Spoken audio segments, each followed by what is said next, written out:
Hi friends, எல்லோருக்கும் வணக்கம். அதாவது நம்மளை எதுக்குமே லாய்க்கு இல்லை, இவங்களுக்கு போடுற சாப்பாடே வேஸ்ட்டு அப்படின்னு சொல்லி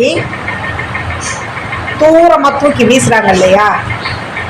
நாம் திரும்பவும் அவங்கக்கிட்ட போய் கூணி குறுக்கி நின்னோம் அப்படின்னம்னா இதை விட அவமானம் வேறு எதுவுமே இல்லை இல்லையா. அவ்வளோ பெரிய உலகத்தில் நமக்குன்னு ஏதோ ஒரு தொழில் இருக்கும், ஒரு இடம் இருக்கும். முயற்சி பண்ணி தேடி பார்த்தோம் அப்படின்னா கண்டிப்பாக நமக்கு வழி கிடைக்கும்.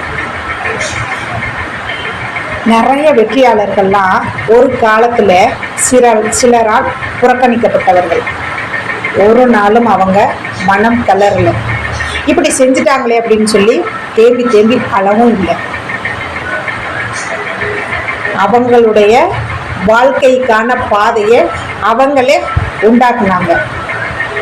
நாம் அவ்வளோ பெரிய வெற்றியாளர் ஆகாட்டியும் இந்த சமுதாயத்தில் நாம் நமக்குன்னு ஒரு சாம்ராஜ்யத்தை உண்டாக்கிக்கலாம் இல்லையா. கண்டிப்பாக. ஏன்னா ஒரு நாளுமே எதையோ தேடி ஓடிக்கிட்டே இருக்கோம்.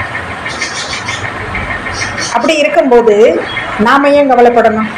எந்த முயற்சியுமே செய்யாமல் உழைக்கிறதுக்கு பயந்துக்கிட்டு இருக்கிறவங்க வேணா கவலைப்பட்டு மூளையில் உட்காரலாம். நமக்கு தன்னம்பிக்கை இருக்குது, தைரியம் இருக்குது. உழைக்கிறதுக்கு எத்தனையோ வழிகள் இருக்குது, எத்தனையோ தொழில்கள் இருக்குது. கடவுள் அவ்வளோ பெரிய உலகத்தை படைச்சிருக்காரு. அதில் பல விதமான தொழில்களையும் கொடுத்துருக்காங்க. அப்படி இருக்கும்போது நமக்கு எது முடியுமோ அதை நாம் தேர்ந்தெடுத்து அந்த வழியில் நாம் போனோம் அப்படின்னா கண்டிப்பாக ஜெயிக்க முடியும் இல்லையா. வாழ்க்கை வாழ்வதற்கு